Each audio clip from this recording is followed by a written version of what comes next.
you and Mr. Raj Raj. Thackeray coming together. So everybody is wondering like how long will this unity last? अरे हमें जोपर्यंत एकत्र येत नव्हतो, जब तक हम साथ नहीं आ रहे थे तो पूछ रहे थे क्यों नहीं आ रहे, अब पूछ रहे क्यों आ रहे, कब तक रहेंगे. आता या गोष्टीला काय तसा अर्थ नाहीये. आम्ही सोच समझकर इकट्ठा आए हैं, एक साथ आए हैं और अब तो हम जुदा नहीं होंगे, साथ में रहेंगे. Sir, in today's interview, Raj Thackeray has said, आज उन्होंने कहा कि जो मुंबई तोड़ना चाहते हैं, सेंटर में भी है, स्टेट में भी है, और महापालिका अगर उनको मिल जाए तो मराठी मानुस के लिए मुश्किल रहेगा. दिखाई दे रहा है अब वो. सर, पर एक चीज है कि 2014 में और 2024 में राज ठाकरे जी थे जिन्होंने मदद की बीजेपी. मैंने भी की थी ना 14 में. 2014 में मैंने मोदी जी को मदद की थी, 2019 में की थी. लेकिन आपने देखा होगा कि 2012 तक, जब तक बाला साहब थे तब तक ये सीधे थे. और इनका एक सपना है, जो पुराना सपना है, जो 1960 में वो पूरा करना चाहते थे, जो हमने नहीं होने दिया. हमने मतलब तब मेरे दादाजी थे, मेरे पिताजी थे, और मराठी मानुस रास्ते पर उतर कर आया. और मुंबई हमने गुजरात जो चाहती थी, गुजरात चाहती थी मुंबई को, तो हमने नहीं दिया उनको. तो वो चाहत जो है वो आज फिर से एक बार वो जिंदा हुई है. और अब उनको ऐसे लगने लगा बाला साहब नहीं रहे. सेना को तो उन्होंने पेपर पे खत्म किया, लेकिन जमीन पर नहीं कर सकते हो. और इसलिए मुझे दुख भी है, गुस्सा भी है कि 2014 में मैंने भी मोदी जी का प्रचार किया था, 19 में भी किया था. 2 बार करने के बाद अब वो उन्होंने मेरी पार्टी तोड़ी. मैं कह रहा था उनको प्रधानमंत्री बनाओ, और ये बोल रहे हैं कि मुझे खत्म करो. ये दोनों दो जो अलग अलग बातें हैं वो लोगों के समझ में अब आने लगी. मी त्यांना प्रधानमंत्री व्हावं म्हणून मी त्यांचा प्रचार केला, आणि तोच माणूस आज माझी शिवसेना संपवायला निघालेला आहे. सगळीकडे चर्चा आहे की राजकारणाचा स्तर एकूणच फारच खालावला आहे. कुणा एका व्यक्तीला दोष द्यायचा असेल तर कुणाला द्या? व्यक्तीपेक्षा वृत्ती, जी भाजपची वृत्ती आहे, त्यांनी आता एसएनसी गटाचं एक पायपुसणं केलेलं आहे. त्यांनी अंबरनाथमध्ये त्यांची वापरा आणि फेका. आता तिकडे त्यांनी काँग्रेसबरोबर युती केली, अकोटमध्ये MIM बरोबर युती केली, कधी मेहबूबा मुफ्तीबरोबर युती केली, कधी संघमुक्त भारत म्हणणाऱ्या नितीश बरोबर केली. मला वाटतं चंद्राबाबूच यांना अतिरेकी मिळाले होते का असं काहीतरी आहे, त्यांच्याबरोबर युती केली. म्हणजे गरजेपुरतं वापरायचं आणि फेकायचं, ही जी एक घाणेरडी प्रवृत्ती भाजपात बोकाळले, ही अटलजींच्या वेळेला नव्हती. आणि ज्या शिवसेनेनी, म्हणजे मी तेव्हा बाळासाहेब नव्हते, पण भाजपच्या बाहेरचा पहिला राजकीय पक्ष होता तो शिवसेना, ज्यांनी प्रधानमंत्रीपदी मोदींना पाठिंबा दिला होता. पण आता या सगळ्या गोष्टी महापालिकेच्या क्षेत्रात येत नाही. म्हणून मला असं वाटतं आपण आता महापालिकेमध्ये नेमकं काय चाललंय त्याच्यावरती बोललं तर जास्त लोकांना ते भावेल. कारण लोक आज झालेल्या प्रदूषणाबद्दल, बाबा काय एवढं प्रदूषण आजपर्यंत कधीच झालेलं नव्हतं. आज तक कभी इतना पोल्यूशन देखा नहीं था मुंबई के निवासियों ने. क्यों पिछले 2-3 साल में इतना पोल्यूशन बढ़ गया? याचं कारण नियोजन शून्य विकास. यस.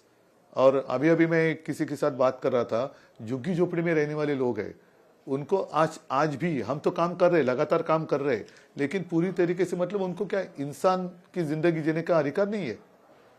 क्यों नहीं हम उनको टॉयलेट दे सकते? हम तो दे रहे हैं. और जब तक हमारे हाथ में महापालिका थी तो हम तो वो लगातार दे रहे थे. पिछले 4 साल में मुझे नहीं लगता कि टॉयलेट्स वहां बांधे, लेकिन वहां टावर्स खड़े हो गए. तो ये जो सरकार है, ये जो मतलब सॉरी आप सूट बूट पहन कर है, लेकिन आपके लिए नहीं कह रहा हूं, लेकिन ये सूट बूट वालों की सरकार है.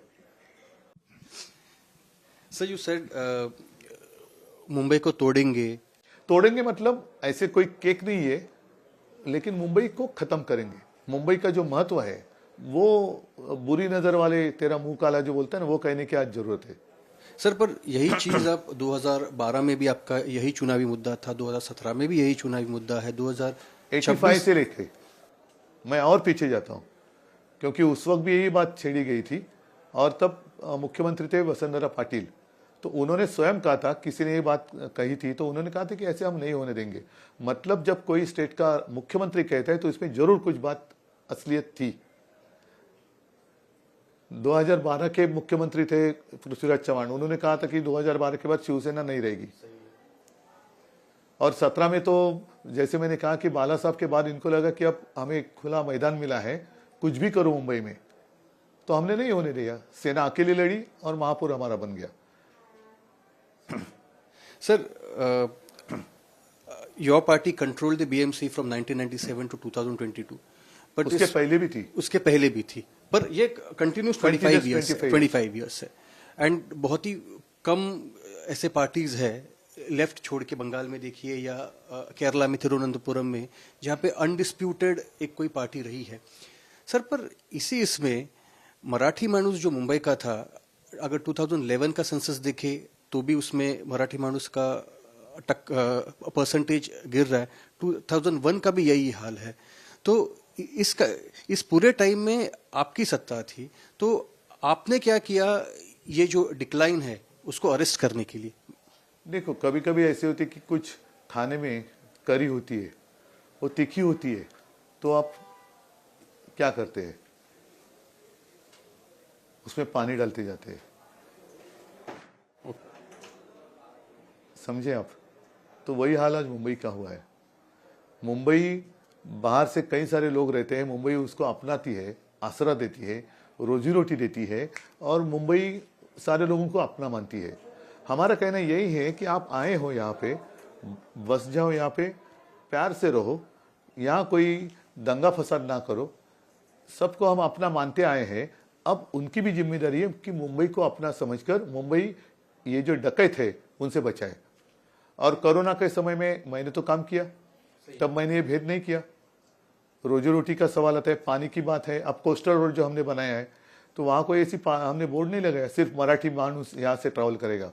तो हम तो सबको अपनाते हैं, लेकिन अब मुंबई में मराठी जो व्यक्ति है उसको घर नकारा जाता है, ये नहीं टॉलरेट करेंगे हम। उसके ऊपर आपको क्या खाना चाहिए नहीं खाना चाहिए उसके ऊपर से बहस करते या दादागिरी गुंडागिरी नहीं करेंगे।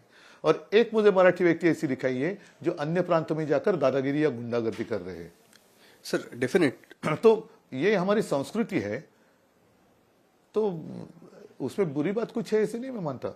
और मराठी मानुस की जो आप बात करेंगे, शिवसेना नहीं थी तो मराठी व्यक्ति को नौकरी नहीं मिलती थी। वो भले एयर इंडिया हो, बैंक हो, ये हमारी स्थानीय लोकाधिकार समिति है जिसका निर्माण बाला साहब ने किया, जिसके हमारे पूर्व मेयर और मंत्री सुधीर भाऊ जोशी अध्यक्ष थे। बहुत अच्छा काम किया। और इसलिए ये जो ऑफिस, जो बड़े बड़े ऑफिस है फोर्ट एरिया में, वहाँ तो दरवाजा बंद था। 5 स्टार होटल्स, रेलवे, इसमें सब मराठी व्यक्ति कैसे गए अंदर? क्योंकि शिवसेना ने उनको अपना अधिकार दिलाया। सर, पर एक चीज है, your credit to make Shiv Sena more inclusive. आपके कार्यकाल में जो अभी भी है उसमें पार्टी इंक्लूसिव बन गई है। आपको हर तबके के लोग अभी वोट देते हैं, मुस्लिम्स वोट देते हैं। आपने देते हैं ना, ये exactly. मैं कहता हूँ। या सो आदित्य कीप सेइंग कि धारावी जो है, मुंबई जो है, हमें ग्लोबल सिटी बनानी है। And whenever he goes to Dharavi, he says कि 2-3 जनरेशन बाहर के जो लोग हैं उन्होंने मुंबई को अपना बना के अपना घर बनाया, and they are now Mumbaikars. तो ये मेयर की जब बात आती है तो ये किसी लैंग्वेज या किसी रिलीजन, अभी बीजेपी रिलीजन का ये कर रही है, आप लैंग्वेज का लेबल लगा रहे हैं। रिलीजन की बात करें, हम कहते हैं मराठी मेयर बनेगा, हाँ, भाजपा कहती है हिंदू मेयर बनेगा। तो पहले बीजेपी को पूछो कि आप मराठी को हिंदू मानते हैं या नहीं है। अगर नहीं मानते तो देवेंद्र फडणवीस हिंदू है या नहीं है। एसएनसी ग्रुप जो है और बाकी सारे लोग हैं वो हिंदू है या नहीं है। अच्छा, मराठी की बात करें तो मुझे अन्य शहरों में बताए कि मराठी मेयर हुआ है, एक रेयरली बात होगी। तो स्वाभाविक है, भाषा के अनुसार जो प्रांत की रचना हुई, हर एक भाषा को अपना अपना प्रांत मिला। गुजराती भाइयों को गुजरात मिला, बंगाली लोगों को बंगाल मिला, उत्तर भारतीयों को उत्तर, जो भी छत्तीसगढ़, मध्य प्रदेश, आसाम हो, तमिलनाडु हो, तेलुगु हो, ये सारी चीज़ें मिली। हर एक स्टेट को अपना अपनी अपनी अपनी सरकार मिली, अपनी अपनी एक राजधानी मिली, अपना शहर मिला, तो स्वाभाविक है वहाँ जो लैंग्वेज है उसी का मेयर बनना चाहिए। और वो मेयर अगर सबको सुविधा दे रहा है तो आपको आपत्ति क्यों आनी चाहिए? नहीं, आपत्ति नहीं सर, पर ये जो नहीं, ये गलत बात है ना। गुजरात में तो गुजराती महापौर बनेगा। सर, पर आपकी पार्टी जो है अभी बहुत ही ज्यादा इंक्लूसिव हो गई है। मेरी क्यों, बाकी की पार्टी नहीं है क्या? वो क्यों नहीं बनाती मराठी मेयर? अहमदाबाद में बनाओ, दिल्ली में बनाओ, कहीं भी बनाओ, वो भी पार्टी मुझसे, वो तो राष्ट्रीय पार्टी है। सर, आपने इस आपके मैनिफेस्टो में, आपका मैनिफेस्टो एक स्टेट मैनिफेस्टो की तरह है, जो राज्य का मैनिफेस्टो होता है वैसे। क्योंकि मुंबई एक ऐसा शहर है कि वो स्टेट के बराबर का है। मुंबई देश के आर्थिक केंद्र है, जिसकी गरिमा और जिसका महत्व बहुत ही बड़ा है, और इसीलिए ये लोग चाहते हैं कि वो महत्व खत्म करे। तो आपने इस बार 1,500 रुपए दे रहे हैं हाउस हेल्प्स के लिए, जो घर में मेहनत करने वाली है। सही है, हाँ। जो कोड़ी समाज के लोग हैं उनकी वुमेन को भी आप दे रहे हैं 1,500 रुपए। लास्ट टाइम हमने 500 स्क्वायर फीट तक प्रॉपर्टी टैक्स माफ किया था, अब हम 700 फीट तक करेंगे। तो बीजेपी ने पहले रेवड़ी कल्चर को क्रिटिसाइज किया, फिर बीजेपी ने रोल आउट की स्कीम्स, आपने भी और आपके पार्टी के नेताओं ने भी लड़की बहन स्कीम को क्रिटिसाइज किया कि ये वोट खरीदने का एक स्कीम थी। सुनो, उन्होंने कैसे किया है कि वो पैसा देने के बाद मैंने सुना है कि असेंबली इलेक्शन के दरमियान हर महिला को फोन गए, उसका बैंक अकाउंट तक पूछा गया, उसका सब कुछ पूछा गया, तो उनके मन में एक डर पैदा किया गया कि अरे हमने वोट नहीं दिया तो वो भी उनको पता चलेगा। तो हम ऐसे करने वाले नहीं। पर आप भी फिर रेवड़ी कल्चर में आप ये भी नहीं, रेवड़ी कल्चर सुविधा देना ये रेवड़ी कल्चर नहीं है। 500 स्क्वायर फीट तक मालमत्ता कर, प्रॉपर्टी टैक्स माफ करना रेवड़ी नहीं है। जो मेहनत कर रहे हैं उनको घर देना। अगर हम झुग्गी झोपड़ी में टॉयलेट्स बनाएंगे, ये क्या रेवड़ी है? जो लोग गरीब लोग हैं उनको अच्छी शिक्षा के लिए अच्छे स्कूल बनाए, क्या रेवड़ी है? डेफिनेटली नहीं। आज मुंबई जैसा दूसरा शहर नहीं है जो कॉर्पोरेशन चलाती है वह स्कूल, और उस स्कूल में 8 भाषा में, अलग अलग 8 भाषा में शिक्षा दी जाती है। फिर अभी तो AIBI सब कुछ आ गया है, लेकिन वर्चुअल क्लासरूम करने वाली मुंबई शायद एक ही नगरी है। ई-टैब देने वाली मुंबई एक ही नगरी है। CBSE, ICSE, SSC वगैरह वगैरह सब, और IB भी ये सब कोर्स सिखाने वाली, और वो भी फ्री ऑफ कॉस्ट। मुंबई एक ही है, क्या रेवड़ी है? सर, पर पैसे देना तो उसमें ही हो जाता है ना, क्योंकि आपने क्रिटिसाइज किया था इस चीज के लिए। नहीं, पैसा देना मतलब वो अगर मेहनत कर रही है तो अभी देखो मुंबई में, हाँ, फिर आप पूछेंगे मुंबई के मराठी लोगों के लिए क्या किया? जो गरीब मराठी है उनके लिए हम काम करेंगे तो उसमें आफत क्या है? और इसमें अन्य भाषी भी आए, और जो मुंबई के ऊपर जिनका प्यार है, जो मुंबई को अपनी माँ मानते हैं, जैसे हम मुंबा आई, मुंबई का नाम मुंबा देवी से आ गया, तो मुंबा आई मानते हैं, तो उनको अगर हम सुविधा दे, कोस्टल रोड हमने बनाया टोल फ्री, तो टोल फ्री रास्ता आज के दिन में रेवड़ी नहीं है क्या? मतलब टोल भी लेते और गड्ढे भी लेते हो, तो हम टोल भी नहीं लेते और गड्ढा भी नहीं लेते, तो क्या रेवड़ी है? सर, आपने अभी स्कूल्स की बात की, एंड हर तरह के CBSE, ICSE, IB बोर्ड भी आपके पास है, and it's free of cost. Sir, अगर आम आदमी पार्टी, आज आपके इंटरव्यू में आम आदमी पार्टी का भी ये है कि अगर कोई ऐसा किसने काम किया है तो दिल्ली में आम आदमी सरकार ने काम किया है। सर, आम आदमी पार्टी के विधायकों के लड़के दिल्ली स्कूल में जाते हैं, पर आपके एक कॉर्पोरेटर या MLA के ऐसे कोई है जो ये स्कूल में जाते? Because schools are really good. मेरे कितने कॉर्पोरेटर गए होंगे? सर, कॉर्पोरेटर जाना अलग है ना। अरे नहीं, कॉर्पोरेटर गए होंगे, उनके बच्चे भी जाते होंगे। अभी मेरे साथ आप चलो, मेरे कॉर्पोरेट जो अभी उम्मीदवार है, देखो कहाँ रहते, देखो कहाँ, झुग्गी झोपड़ी में रहते। और जब भी कोई आपत्ति आती है, आप तो स्कूल की बात छोड़ो, जब भी आपत्ति आती है तो रक्तदान करने के लिए ये सारे लोग में से कितने लोग आते हैं? मेरे कॉर्पोरेटर और मेरे शाखा प्रमुख और शिवसैनिक दौड़ता है। सही है सर। ये अभी एक चीज है, you are a national leader now because your party, Yeah, because your नहीं party नहीं is an धन्यवाद important. मैंने कहा ना. Your party is an important player in the India bloc now. So India alliance में, and I cannot resist not asking you this. पर India block अभी exist करता है क्योंकि आप हार्डली 2 बार मिले हो एट नेशनल लेवल. हाँ, पार्लियामेंट में फ्लोर मैनेजमेंट होती है, बट नेशनल. नहीं अभी मैं मजाक नहीं कर रहा. आप कहाँ से हो? मुंबई से. मुंबई से. तो दिल्ली में कौन है आपका? मैं दिल्ली में ही था पहले. तो आप थोड़ी खोजबीन करके मुझे बताओ इंडिया ब्लॉक है या नहीं. नहीं क्यों, एक बात सही है कि पार्लियामेंट इलेक्शन के बाद एक ही टाइम हम मिले, वो राहुल जी के घर पे. अब कांग्रेस ने अपने आप डिक्लेयर कर दिया वो हमारे साथ लड़ना, मतलब हमारे साथ लड़ना चाहते हैं, हमारे साथ मिलकर लड़ना नहीं चाहते. तो वो उनकी मर्जी है. तो फिलहाल आज के दिन पवार साहब तो हमारे साथ है, कांग्रेस हमारे साथ नहीं है, ये सच्चाई है.